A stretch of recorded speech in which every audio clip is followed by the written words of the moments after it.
I slid into the screen there a little fresh. That was a Collinsworth slide. Yeah, that was unintentional, but that was fun. That was fun.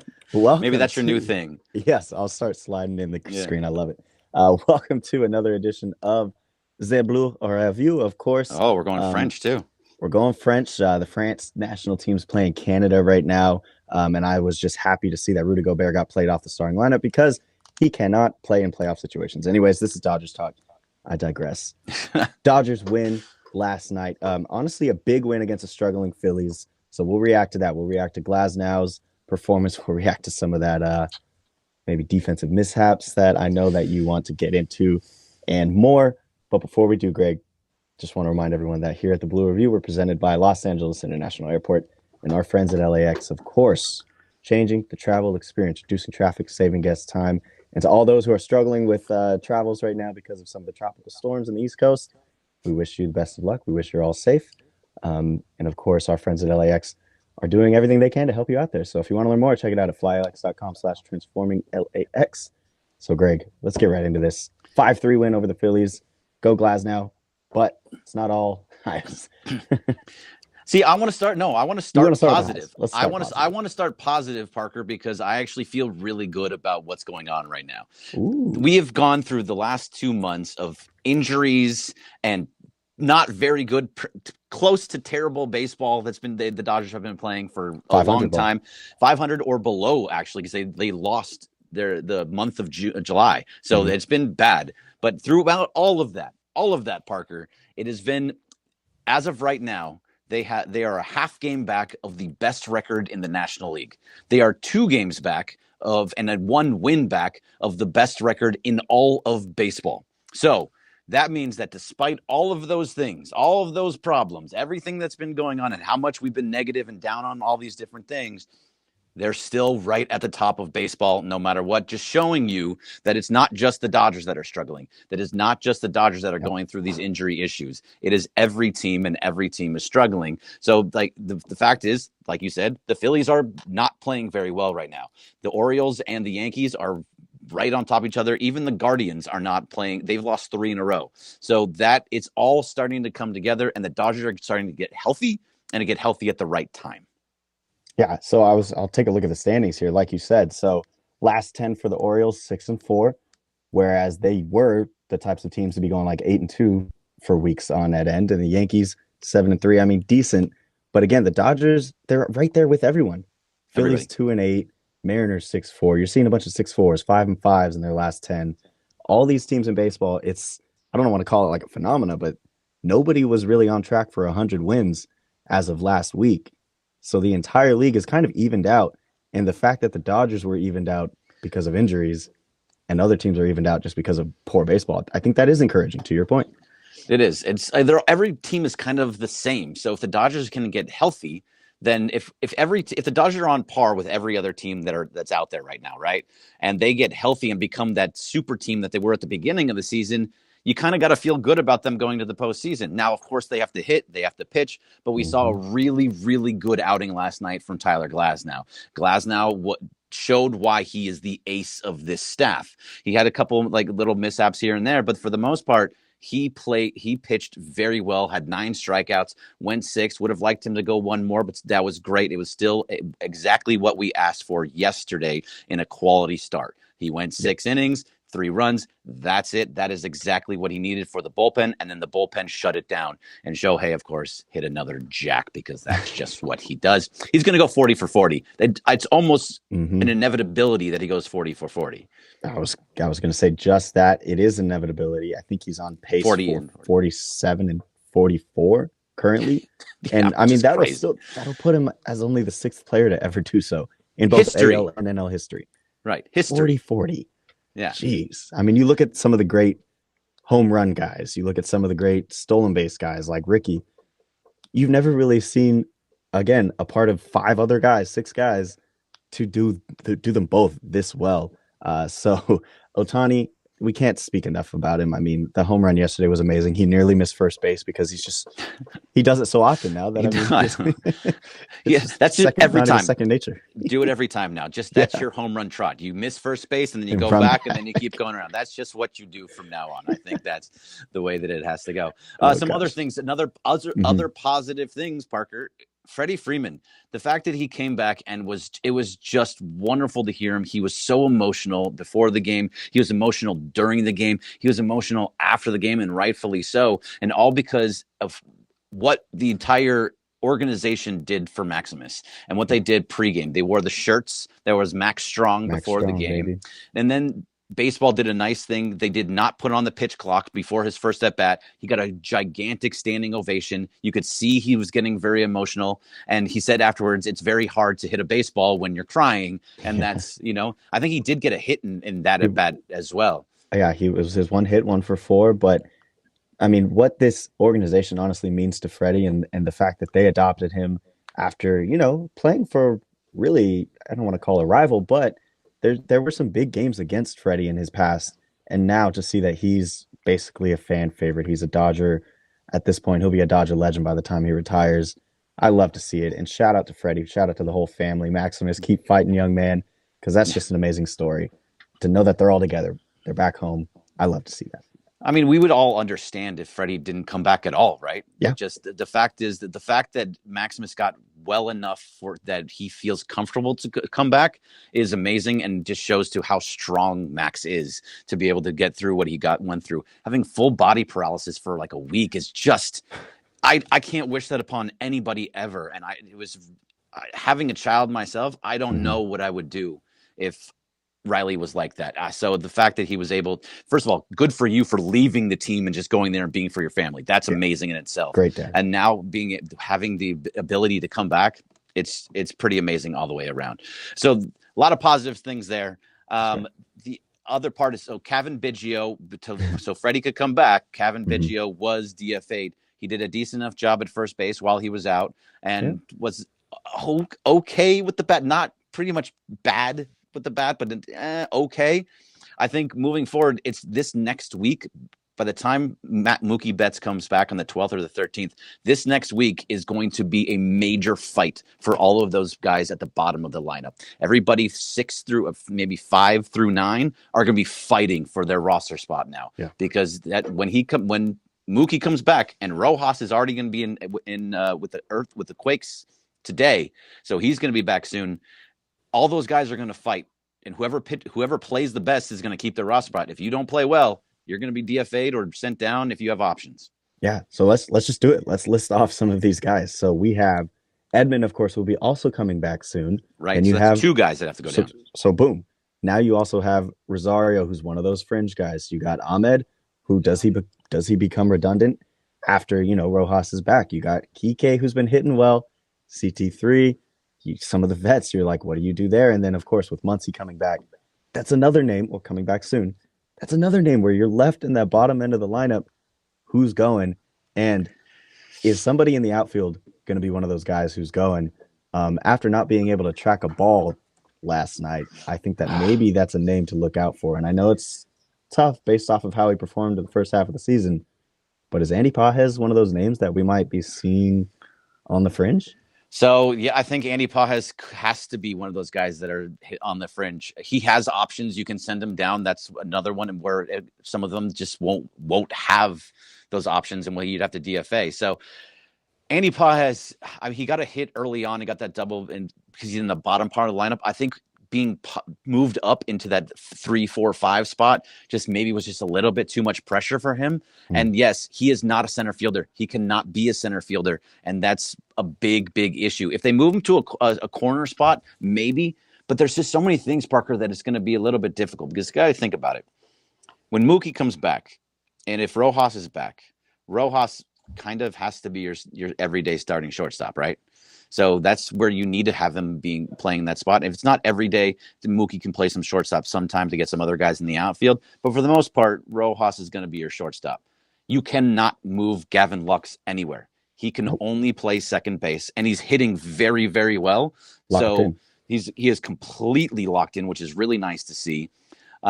with him being at second base, you have to. I can't believe I'm saying this, and other people are right, and I was wrong, and I'm happy to admit it that I was wrong. He's going to have to play outfield, and whether it's center field or right field, and Jeff Spiegel was the one saying last week he wants him in center. He wants him in center. He might actually have to play center field and also right field. So Pages is the one that's kind of like, okay, you got to go down. Yeah, I mean, and another name we didn't mention, of course, is Outman, who also still has options there, and another name where it was like a rookie standout and kind of fell into that sophomore slump, and we haven't seen him much this year. So that's another name who we'll probably just see automatically go down. But that's to your point. There's so many guys who are going to be fighting at the bottom because, listen, guys like Lux are locked in. I mean, the one wild card here to me is Kike because he has been slashing as of late since the All-Star break. He's been one of actually the best hitters, which is crazy to say. And he's the one where, in my mind, you can now set your starting lineup, and then he's one of those first names that you pull up outside of, I mean, what are we doing with guys like Hayward? That's actually another question I had for you because it's been not a great season for Hayward. So he's been hitting well recently. I think over the last 7 days or the last week, he's been hitting much, much better. And he had a nice shot yesterday that was towards shortstop. Or towards third base. Alex Baum just gets everything that goes around him. He's snaring. So you can see it. He would have had a nice single, possibly even a double with the way that he hit that ball to left field. And so he's been hitting better. And he's also a veteran. So I think the Dodgers are always going to lean on the veterans and the Haywards and the Rojas and those kind of guys. And Kike too, that has been a part of this organization. So it's going to be the other guys. It's going to be Nick Ahmed that just was brought in, that is probably going to be DFA'd again.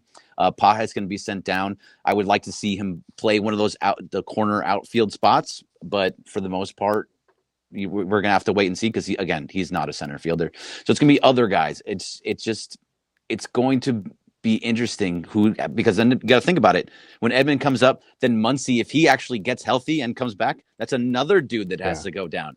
So it's going to be so exciting to see who steps up and who is the guy that sticks around over this next week. Yeah, I know you and Marcus were talking in our group chat just yesterday how center field needs to be a priority in the offseason. But with what you have now, like you said, seeing Mookie having to play the outfield, whether it be right field or center field, is going to be interesting. Edman, a healthy Edman, if he's hitting, that would be a viable option out in center because, we have great outfielders out there. We have great defensive players options, but you picked up a guy like Kevin Kiermaier, gosh, I can't speak. Kiermaier, who can't hit. And that's just a tough thing. And then Outman, unfortunately, can't really hit consistently either. So you're going to have to see Mookie out there, like you said. So it's all great points. But there's some more positives that we saw in this game, Greg. I mean, we saw the bullpen. Again, another solid outing. We saw Kopech get the hold, as well as Bonda, and then D-Hud came in and did what he's been doing all season somehow. What did you see from the bullpen? So I want to start with Michael Kopech because I am really liking what I'm seeing from Michael Kopech so far. And I think there's a couple of different reasons for it too. So the first one, the fact that he was on the White Sox and a team that is perennially in the bottom of the lineup. They're or the bottom of the standings. They're terrible. You're going out there. They've lost 21 games in a row. Vargas. For a guy to go out there and pitch every other night or every 2 nights or whatever it happens to be as a reliever, when he goes out there, it doesn't mean anything. There's nothing behind it. So you're going out there and you can only ramp yourself up so much to go out there and pitch well. And then to come over here and you now have a Dodgers organization that knows what they're doing so well. They fix pitchers all the time. Sometimes they don't get fixed, like the Noah Syndergaards who came to the Dodgers to get fixed. It just didn't work. That Kopech comes over here and they basically say, you have 2 pitches that we want you to use. We want those 2 pitches to go in these 2 spots. That's it. That's what you're going to do. Just focus on that and you'll be great. And you know what he's done? He's gotten 9 outs, 5 strikeouts on 10 batters. That's 1 single. That's all he's given up in 3 outings. So he's looking good right now. And I hope that it stays like this. hopefully he doesn't go back. But the fact is that now he's coming into games that matter, pitching against the Phillies in big, tight spots that matter. It makes a big difference on how a pitcher goes about things. And this is what I've always said about closers. And like Evan Phillips, when you move him around, if they're in a specific spot, they understand how to pitch. Closers specifically, if you are just a closer like Kenley Jansen, if you brought him in the 8th inning, he was terrible. Evan Phillips, he got himself into that closer role. You brought him in the 6th, he wasn't very good. When they have that mindset of what they're going to be and throw the way that you need them to, they do it, and they do it at a high level. And I think that's what's going on with Kopech right now. So I'm really, really liking that. Yeah, no, that's a unique perspective, and I think it's honestly spot on because there's so many talented arms in this league on teams that you could just see they got some nasty stuff. Looking at guys like, what's his name, Soriano for the Angels. It's this young kid throwing over 100 consistently as a starter, and he's got some of the most movement from east to west, but he's still like 3-9 or whatever on the season because it's hard to get up and perform for a team that is not, performing as well. So I think that's a great point. And Kopech has been dealing since he's got here, and hopefully it continues into the postseason. Another one, Bonda, of course, he's been lights out. He has been lights out. Really liking. Yeah, no, I was gonna say he's one of those guys where I see in the chat, it's been very active. I appreciate you guys up in there. The closer by committee vibes. You were just talking about how throwing Phillips all around isn't the greatest thing, but seeing guys like Bonda come in every now and then, get a 2-inning save here and there, get a save, and then seeing guys like Hudson get a save. How do you feel about the closer by committee? I mean, the chat seems to be against Roberts in that decision. So I've always gone. It's tough. I go back and forth on this because for most of my life, I believed in roles. I believed in there was a closer, there was a setup guy, there was a 7th inning guy, and that's what works. And then over the last few years, that's not what it's been for the Dodgers. They have a different way that they go about things. They have the fireman role. Which was Blake Trinan at first, and then it was Evan Phillips, and then Phillips got moved into the closer role. And I just realized that that's just not the way that the Dodgers work. Whether I like it or not doesn't matter. That's not the way the Dodgers work. They work by we want the best guy in when the best hitters are out there. So when your 3, 4, 5 are out there, they want a specific guy to go out there and see. It's usually either Trinan or Hudson. They don't really go with the closer because I don't think they actually trust that closer. Now, Hudson can be that guy. He can be the closer. But then remember the other night, it was Bonda. And Bonda got through it really well. We've seen Brett Honeywell in that position, and then we haven't seen Brett Honeywell since that. So, it's all about trust with this Dodgers organization. So you can't even say what one thing is going to be and what it isn't. So right now, I don't necessarily like it. I like roles. But as long as they're doing this, and if as long as it works, until then I just don't see it actually working long term. I think this is just trying to set up for the postseason of when they figure out, okay, this is our 9th inning guy. And like you were saying with Hudson before, I don't know how he's still doing it. He was trying to retire before this, and he's like, okay, I'm going to come back, but only for the Dodgers. And he came back, and we've talked about it a million times with Marcus. If he got to the summer, we were like, okay, hey, thanks. You did a great job. Congratulations. Nicely done. I don't expect anything out of you. And it's now into August, and he's still pitching well. So we just need to get guys like Gratterall and, all the other guys that are in the minors to come back up and help these guys not have to pitch every single night. Yeah. So on that front, Brusdar back into the rotation and trying and sent onto the IL because of hip discomfort. I say that. Hey, good. Bring it. Let him go. Let him go down for a little bit. Totally fine with that. Yeah, go ahead. Get right, Blake, because it was looking rough. So Brusdar, there's a name that is back, and the dominoes are starting to fall. Some of these guys are right around the corner from coming back. Guys like Grove, guys like, who was the last one? Brazier, thank you. Like high leverage guys. So the bullpen, what we once thought was an issue, if these guys come back healthy and start to perform, it's a strength. And I think that's what Roberts was saying the other day. He was really going along that notion that we feel our bullpen is a strength, and it was just unfortunate that people were dropping like flies. But if we, to the point we were making earlier, if we see Daniel Hudson give us playoff minutes, come on, Dodgers, hang up the jersey. Like, you got to retire that jersey because he was literally, he had no legs, no knees, And he said, if I'm going to give it my all for any organization, it's the Dodgers. So we deserve to show him some love just for that in general.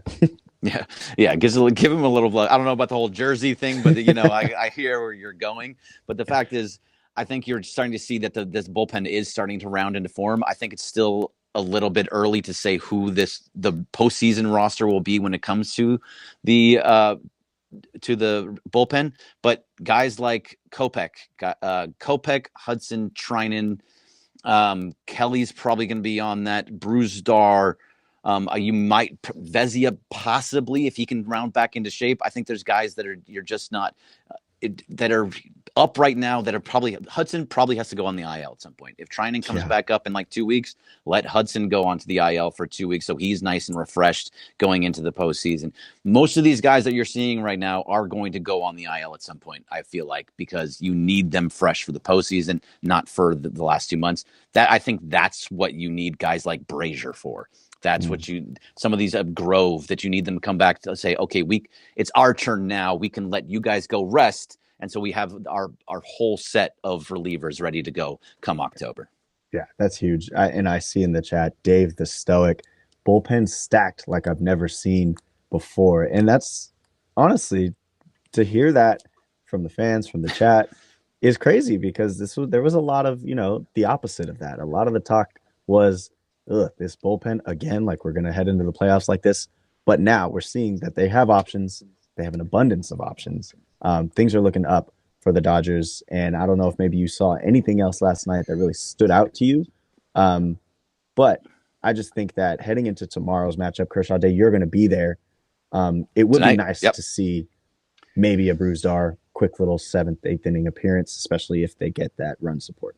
Sure, you need the run support tonight because this is a big Kershaw. one. It's a big one for Kershaw tonight. I think this one could really. Excuse me, tonight. Yes. Yeah, tonight. Yes, tonight. Yeah. So the fact is that I think this could really show you where Kershaw's going to go. He's going to get a couple more starts. Besides that, this is not most likely not going to be his last start. He's probably going to get another 1-2 at least. But if he has another bad outing tonight, that could be kind of we're seeing the end of Clayton Kershaw for his career. If he has another if he has a good outing tonight, hopefully that will give him a little more confidence moving forward, especially against a good team in the Phillies. Even though they're struggling, they're still a very good team. So what he does tonight will give the Dodgers a little bit an understanding of where he's at in his development as this new pitcher that it throws about 90 miles an hour. And his changeup is kind of the one that he leans on now. And so he's throwing curveball, slider, changeup, and with a little bit of a fastball. It's going to be a whole nother game for him. So hopefully he can come out and pitch like the Kershaw Day we know. I want to see swing and miss tonight. I think in the very first start, I felt good about his first start, even though it wasn't fantastic, because he had 14 whiffs. He had 14 swings and misses. His last time out, it was 1 or 2. So if he can get somewhere, even if it's in somewhere in the middle, it doesn't have to be 14, 15. I just want to see him go 4 innings. I want to see him, have a couple of strikeouts, have a good amount of swing and miss that people are just not sure of what he's throwing. I mean, he's going to give up a couple, but just be a little bit of the Kershaw that we have seen in the past. I'm not talking the velocities Kershaw. I'm just seeing a guy that knows how to pitch, not throw. Yeah, and that is exactly the point that Alana Rizzo, our friend, got into yesterday when you guys had her on during Mason in Ireland. You don't need him to be the ace. You just need him to be like you just said. So that's a great point. And to everyone in the chat, I just want to thank you for being in there. To Jasmeet's point, Mookie might be back next week. Yamamoto has another bullpen session today. So lots of good news, lots of dominoes, like we said, are falling towards the healthy end for the Dodgers. So exciting stuff on the horizon. Greg, have fun today on the Kershaw Day. We're excited for you.